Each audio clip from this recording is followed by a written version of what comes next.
দর্পণ দুই প্রকার, এক প্রকার হচ্ছে সমতল, এক প্রকার হচ্ছে গলীয় দর্পণ। সমতল দর্পণের আলো যে পথে এসে পড়লো তাকে বলা হবে আপতিত রশ্মি, যে পথে ঠিকরে বেরিয়ে গেল সেটাকে বলা হবে প্রতিফলিত রশ্মি। গলীয় দর্পণ দুই প্রকার, অবতল এবং উত্তল। অবতল দর্পণ আর উত্তল দর্পণ দেখতে একই রকম, কিন্তু পারদ ঠিক করে দেবে, যে আয়নার পিছনে যে পারদ লাগানো থাকে সেটা ঠিক করে দেবে দর্পণ কি হবে। যদি বাইরের দিকে লাগানো থাকে তাহলে আলো ভিতর দিকে এসে পড়বে, তখন সেই দর্পণটাকে বলবো অবতল দর্পণ। যখন পারদ ভিতর দিকে লাগানো থাকবে, আলো তখন বাইরের দিক দিয়ে এসে পড়বে, তখন তাকে বলা হবে উত্তল দর্পণ। তাহলে দর্পণ গলীয় দর্পণের দুই ভাগে ভাগ করা হয়, একটা হচ্ছে অবতল এবং একটা হচ্ছে উত্তল। এখানে সিলেবাস অনুযায়ী উত্তল এবং অবতল দুটোরই ভাগ সম্পর্কে আলোচনা করা হয়েছে। এখানে একটা ছবি দেখতে পাচ্ছি, এটা হলো অবতলের ছবি, এটা একটা উত্তলের ছবি। দেখতে পাচ্ছি এর পারদরা বাইরের দিকে আছে। এটা একটা ধরলুম গলীয় দর্পণ, এইখান থেকে শুরু এখানে শেষ। এই দর্পণটার একটা মাঝামাঝি পয়েন্ট আছে, সেই মাঝামাঝি পয়েন্টটাকে বলা হবে মেরু। এই ফিক্সড পয়েন্টটাকে বলা হবে মেরু। আর এই মেরু দিয়ে যদি কোনো সরলরেখা টানা হয় তাহলে সেটাকে বলা হবে প্রধান অক্ষ। এবার এইটারও তাই, এটাও একটা গলীয় দর্পণ, এই গলীয় দর্পণেরও একটা ফিক্সড পয়েন্ট আছে। এটা একটা উত্তল দর্পণ, এই উত্তল দর্পণের মিডিল পয়েন্টটা বা মাঝের পয়েন্টটাকে বলা হবে মেরু। এই মেরুটা দিয়ে যদি একটা সরলরেখা টানা যায় এটাকেও বলা হবে এর প্রধান অক্ষ। এখন এই গলীয় দর্পণটা যে গোলকের অংশ, সেই গোলকটাকে আমি যদি কাল্পনিকভাবে কল্পনা করি তাহলে তার একটা কেন্দ্র থাকবে, গোলক মানি তার একটা কেন্দ্র থাকবে, সেই ফিক্সড কেন্দ্রটাকে বলা হবে বক্রতা কেন্দ্র। এরও ঠিক তাই, এটাও এদিকে যদি আমি এটা কাল্পনিকভাবে গোলক কল্পনা করি তাহলে এরও একটা ফিক্সড পয়েন্ট আছে, সেই পয়েন্টটাকে বলা হবে এর বক্রতা কেন্দ্র। এখন একটুখানি জিনিস জেনে নিতে হবে, একটা মেরু পেয়েছি, একটা বক্রতা কেন্দ্র পেয়েছি। এই মেরু থেকে বক্রতা কেন্দ্র পর্যন্ত দূরত্বটাকে বলা হয় বক্রতা ব্যাসার্ধ। কোন দূরত্বটা?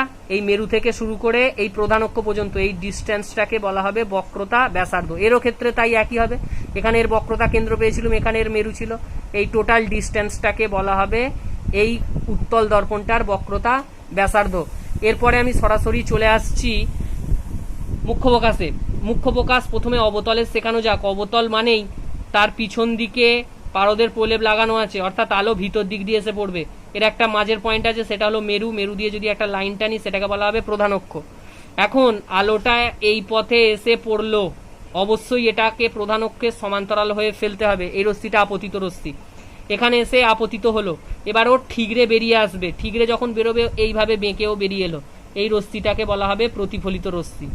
এখন এটা গেল একটা প্রধান অক্ষের সঙ্গে সরলরেখা। আর একটা যদি সরলরেখাটা নি, মজার ব্যাপার হলো এটা প্রধান অক্ষের সঙ্গে আর একটা যদি সরলরেখাটা নি, সেও দর্পণে আপতিত হওয়ার পর প্রতিফলনের পর এই ফিক্সড বিন্দুটা দিয়েই ফিরে যাবে, অর্থাৎ প্রধান অক্ষের ওপর একটা ফিক্সড বিন্দুতে দিয়েই তারা ফিরে যাবে। শুধু এক দুটো নয়, আমি যদি হাজারটা টানি প্রত্যেকটাই এই নির্দিষ্ট ফিক্সড বিন্দু দিয়ে কিন্তু ফিরবে। তাহলে আমরা কি শিখলুম? অবতল দর্পণের প্রধান অক্ষের সমান্তরাল আলোকরশ্মিগুচ্ছ দর্পণে আপতিত হয়ে প্রতিফলনের পর প্রধান অক্ষের ওপর একটি বিন্দুতে মিলিত হয়। যে বিন্দুতে মিলিত হয় সেই বিন্দুটাকে বলা হয় অবতল দর্পণের মুখ্য ফোকাস। তাহলে আরেকবার বলছি, অবতল দর্পণে প্রধান অক্ষের সমান্তরাল আলোকরশ্মিগুচ্ছ দর্পণে আপতিত হয়ে প্রতিফলনের পর প্রধান অক্ষের ওপর একটি নির্দিষ্ট বিন্দুতে মিলিত হয়, বা একটি নির্দিষ্ট বিন্দু দিয়ে যায় বললেও হবে। সেই নির্দিষ্ট বিন্দুটাকে বলা হবে মুখ্য ফোকাস। এই মেরু থেকে মুখ্য ফোকাস পর্যন্ত দূরত্বটাকে বলা হয়, এইটুকু দূরত্বটাকে বলা হয় ফোকাস দূরত্ব। তাহলে এর বক্রতা ব্যাসার্ধটা কি ছিল? মেরু থেকে বক্রতা কেন্দ্র পর্যন্ত দূরত্বটা ছিল বক্রতা ব্যাসার্ধ। আর এর ক্ষেত্রে কি হলো? মেরু থেকে মুখ্য ফোকাস পর্যন্ত দূরত্বটাকে বলা হলো ফোকাস দূরত্ব। এটা গেল অবতলের ক্ষেত্রে। এবারে উত্তলের ক্ষেত্রে ছবিটা একটুখানি আঁকা যাক। উত্তলের ক্ষেত্রে ছবিটা কি হয়? পারদ থাকে ভিতর দিকে, অর্থাৎ আলো পড়বে কোনটা দিয়ে? বাইরের দিক দিয়ে। এর একটা মাঝের বিন্দু আছে, সেটা হলো মেরু, মেরু দিয়ে একটা সরলরেখা টানলে সেটাকে বলা হবে প্রধান অক্ষ। এখন প্রধান অক্ষের সমান্তরাল আলোকরশ্মিগুচ্ছ আমি ফেললাম, প্রধান অক্ষের ওপর সমান্তরাল আলোকরশ্মিগুচ্ছ ধরলুম এরকম ভাবে গেছে। এ কিন্তু একে অপরের থেকে দূরে সরে যায়, এরা একে অপরের থেকে দূরে সরে যায়, অর্থাৎ এরা মিলিত হওয়ার কোনো সম্ভাবনাই নেই। এও ঠিক তাই, একে অপরের থেকে দূরে সরে যাবে এরা, তাহলে এদের মিলিত হওয়ার কোনো সম্ভাবনা নেই। কিন্তু পিছন দিকে বাড়ানো হলে, কাল্পনিকভাবে বাড়ানো হলে তারা মনে হবে যেন একটা বিন্দুতে অপসৃত হলো বা মিলিত হলো। মেলে নে, অ্যাকচুয়ালি এটাকে কাল্পনিকভাবে যেন মনে হচ্ছে মিলে গেছে, সেজন্য একে বলা হয় অপসৃত। এই কথাটা উত্তলের ক্ষেত্রে খুব গুরুত্বপূর্ণ। কি হলো, এরা অপসৃত হলো। তাহলে এর সংজ্ঞাটা কি হবে? উত্তল দর্পণে প্রধান অক্ষের সমান্তরাল আলোকরশ্মিগুচ্ছ দর্পণে আপতিত হয়ে প্রতিফলনের পর তারা একে অপরের থেকে দূরে সরে যায়, কিন্তু দর্পণের অপর পৃষ্ঠে প্রধান অক্ষের উপর একটি নির্দিষ্ট বিন্দুতে অপসৃত হচ্ছে বলে মনে হয়। এই বিন্দুটাকে বলা হয় উত্তল দর্পণের মুখ্য ফোকাস। ক্লিয়ার? এটা হলো মেরু, এটা হলো উত্তল দর্পণের মুখ্য ফোকাস। এই দূরত্বটাকে কি বলা হবে?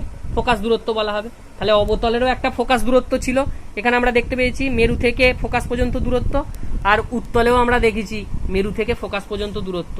এই দূরত্বটাকে বলা হবে ফোকাস দূরত্ব। তাহলে উত্তলের কেসটা কি হলো? সরাসরি মিলিত হলো প্রধান অক্ষের ওপর, সেই জন্য এটাকে আমরা কি বললুম? অবতল দর্পণের মুখ্য ফোকাস। আর এক্ষেত্রে কিন্তু সরাসরি তারা মিলিত হয় না, তারা একে অপরের থেকে প্রতিফলনের পর দূরে সরে গেছে, কাল্পনিকভাবে একটা বিন্দুতে মিলিত হয়েছে বলে মনে হচ্ছে, অর্থাৎ অপসৃত হয়েছে বলে মনে হচ্ছে, সেই জন্য উত্তল দর্পণের মুখ্য ফোকাস অপর পৃষ্ঠে তৈরি হলো। এবার কোন দর্পণটাকে কি প্রকৃতির বলা হয় সেটা একটুখানি জেনে নিতে হবে।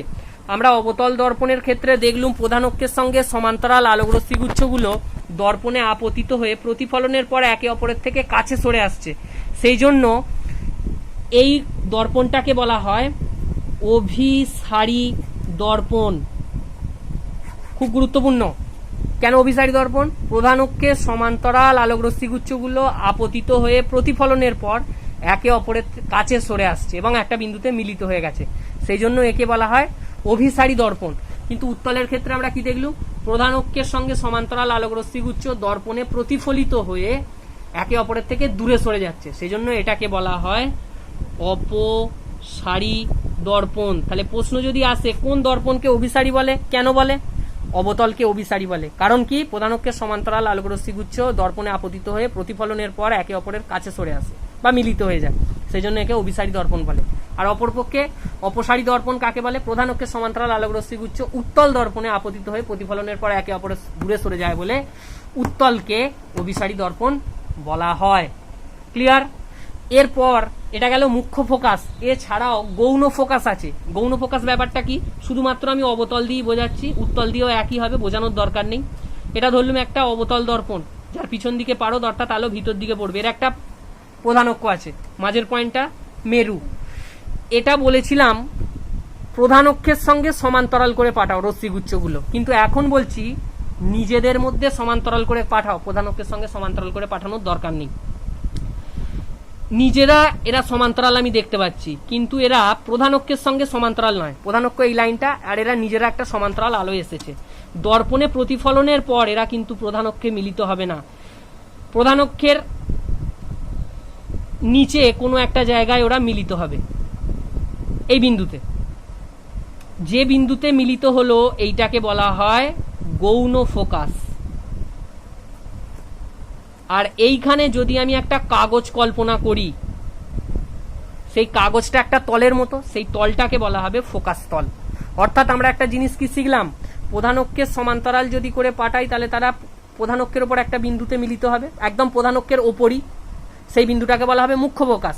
কিন্তু তারা যদি প্রধান অক্ষের সমান্তরাল না হয়ে নিজেরা সমান্তরাল হয়, তাহলে এই এখানেই প্রধান অক্ষ আছে, এই বিন্দুতেই, এই প্রধান অক্ষের সঙ্গে একটা কাগজ যদি কল্পনা করি, সেই কাগজেই একটা বিন্দুতে অর্থাৎ সেই তলেই একটা বিন্দুতে মিলিত হবে, সেটাকে বলা হবে গৌণ ফোকাস। এখন মুখ্য ফোকাসের সংখ্যা একটাই, অবতল হোক বা এখানে উত্তল হোক, মুখ্য ফোকাসের সংখ্যা একটাই হবে, ফিক্সড পয়েন্ট। কিন্তু গৌণ ফোকাসের কোনো ফিক্সড পয়েন্ট নেই, এখানে অনেক জায়গায় মিলিত হতে পারে। যদি আমি সরলরেখাটা আরো বেঁকিয়ে ফেলতুম, হয়তো এরম জায়গায় একটা মিলিত হতে পারে, হয়তো এরম জায়গায় মিলিত হতে পারে, বা নিচের দিক দিয়ে ফেললে মাথার দিকেও মিলিত হতে পারে। তাহলে গৌণ ফোকাসের সংখ্যা কিন্তু অসংখ্য। এই জিনিসগুলো ক্লিয়ার হলো। এরপর অবতল দর্পণের স্পেশাল কিছু কেস আছে, আলো কোনটা দিয়ে গেলে কি হয় সেটা একটুখানি জেনে রাখতে হবে। এটা একটা অবতল দর্পণ, অবশ্যই পারদ বাইরের দিক দিয়ে। অনেক কিছু জিনিস এখানে শেখার আছে, সেটা হলো যদি আমি প্রধান অক্ষের সমান্তরাল করে পাঠাই, আমরা আগের বারে পড়েছি প্রধান অক্ষের সমান্তরাল করে পাঠালে কোথা দিয়ে ফিরবে? ফোকাস দিয়ে। পরীক্ষায় প্রশ্ন আসে প্রধান অক্ষের সমান্তরাল আলোকরশ্মিগুচ্ছ দর্পণে আপতিত হয়ে প্রতিফলনের পর কোথা দিয়ে যাবে? অবশ্যই ফোকাস দিয়ে যাবে। ছবিটা এটা, তাহলে এটা প্রধানক্ষের সমান্তরাল, প্রতিফলনের পর যাবে কোথা দিয়ে? ফোকাস দিয়ে যাবে। উল্টোটাও সত্য, যদি আমি কাউকে ফোকাস দিয়ে পাঠাই বলবে প্রতিফলনের পর কি হবে? উত্তরটা লিখতে হবে প্রধানক্ষের সঙ্গে সমান্তরাল হয়ে ফিরবে। তাহলে সমান্তরাল হয়ে পাঠালে ফোকাস দিয়ে ফিরবে, উল্টোটাও সত্য, ফোকাস দিয়ে পাঠালে সমান্তরাল হয়ে ফিরবে। এরপরে দর্পণের আর একটা বিন্দু ছিল যেটাকে বলা হচ্ছিল বক্রতা কেন্দ্র। বক্রতা কেন্দ্র দিয়ে মজার ব্যাপার হলো এটা, বক্রতা কেন্দ্র দিয়ে যে আলোটাকে পাঠাবো, যে পথে পাঠাবো সে পথেই ফিরবে, যেরকম ভাবে খুশি। এরকম ভাবে যদি পাঠাই, এরকম ভাবে গিয়ে পুনরায় এরকম ভাবেই ফিরবে। তাহলে বক্রতা কেন্দ্র দিয়ে আলো যে পথে যায় প্রতিফলনের পর সে পথেই ফিরবে, কারণ বক্রতা কেন্দ্রটা হলো এই বৃত্তের ব্যাসার্ধ। আর এখানে যদি স্পর্শক আঁকি, আমরা উপপাদ্যে 40-এ করেছি, ব্যাসার্ধ আর স্পর্শক সবসময় 90 ডিগ্রি অ্যাঙ্গেলে থাকে। কোনো দর্পণে যদি আলো 90 ডিগ্রিতে পড়ে কি হবে? 90 ডিগ্রিতেই ফিরে চলে আসবে। তাহলে দুটো জিনিস শেখা গেল, সমান্তরাল হয়ে পাঠালে ফোকাস দিয়ে যাবে, ফোকাস দিয়ে পাঠালে সমান্তরাল হয়ে ফিরবে, আর বক্রতা কেন্দ্র দিয়ে পাঠালে যে পথে যায় সে পথেই ফিরবে।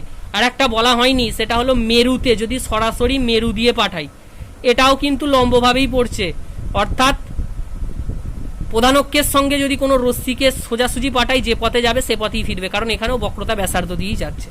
এই কটাই পয়েন্ট ছিল। আর একটা পয়েন্ট হচ্ছে, কোনো রশ্মি যদি মেরুর খুব কাছাকাছি এসে পড়ে সেই রশ্মিটাকে বলা হবে উপাক্ষীয় রশ্মি, আর যদি খুব দূরে পড়ে সেই রশ্মিটাকে বলা হবে প্রান্তীয় রশ্মি। তাহলে এখানে দেখা গেল এইটা হলো উপাক্ষীয় রশ্মি, এইটাকে বলা হবে প্রান্তীয়।